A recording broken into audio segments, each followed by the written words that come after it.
గ్లాస్గోలో ప్రారంభమైన 2026 కామన్వెల్త్ గేమ్స్లో భారత్ 125 మంది సభ్యులతో బరిలోకి దిగింది.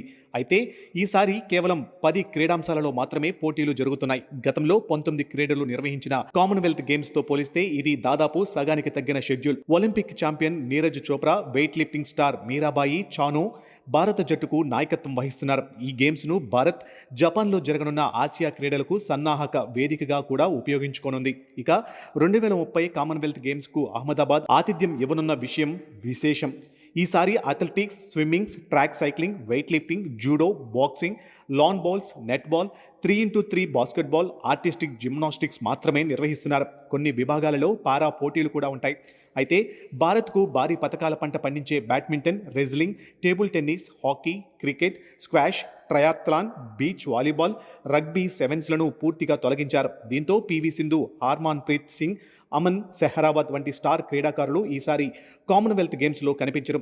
2022 బర్మింగ్హామ్ కామన్వెల్త్ గేమ్స్లో భారత్ 61 పతకాలతో 4వ స్థానంలో నిలిచింది. అయితే ఆ పతకాలలో దాదాపు సగం ఇప్పుడు షెడ్యూలులో లేని క్రీడల నుంచే వచ్చాయి.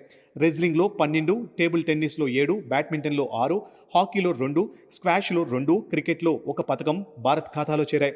ఈ మార్పులకు ప్రధాన కారణం ఖర్చులు. తొలుత ఆతిథ్య బాధ్యతలు తీసుకున్న ఆస్ట్రేలియాలోని విక్టోరియా రాష్ట్రం పెరుగుతున్న వ్యయాలను చూపుతూ తప్పుకుంది. ఆ తరువాత ముందుకు వచ్చిన గ్లాస్గో తక్కువ సమయంలో ఏర్పాట్లు పూర్తి చేయాల్సి రావడంతో కుదించిన ఫార్మాట్ను ఎంచుకుంది.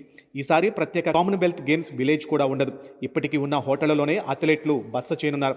4 ప్రధాన వేదికల్లోనే మొత్తం పోటీలు నిర్వహించనున్నారు. దీంతో గత ఎడిషన్లతో పోలిస్తే ఈ గేమ్స్ మరింత సరళంగా జరగనున్నాయి. మరోవైపు బాక్సింగ్, జూడో, వెయిట్ లిఫ్టింగ్లలో భారత్కు ఇటీవల ఆశించిన ఫలితాలు రాలేదు. మీరాబాయి చాను, లవ్లీనా బోర్గోహైన్, నిఖిత్ జరీన్ వంటి స్టార్ క్రీడాకారులు కూడా 2024 ఒలింపిక్స్లో నిరాశపరిచారు. ఇప్పటికే షూటింగ్, ఆర్చరీ కూడా కామన్వెల్త్ గేమ్స్లో లేకపోవడంతో భారత్కు పతకాల అవకాశాలు మరింత తగ్గాయి. కామన్వెల్త్ గేమ్స్ అంటే భారత్కు ఎప్పుడూ పతకాల పండుగే. కానీ ఈసారి పరిస్థితి పూర్తిగా భిన్నంగా ఉంది. సంప్రదాయ బలమైన క్రీడలు లేకపోవడం, తక్కువ ఈవెంట్లు మాత్రమే ఉండడంతో భారత జట్టు ముందు అసలు సవాలు నిలిచింది. అయినప్పటికీ మిగిలిన క్రీడల్లో భారత అథ్లెట్లు ఎలా రాణిస్తారనేదే చూడాలి.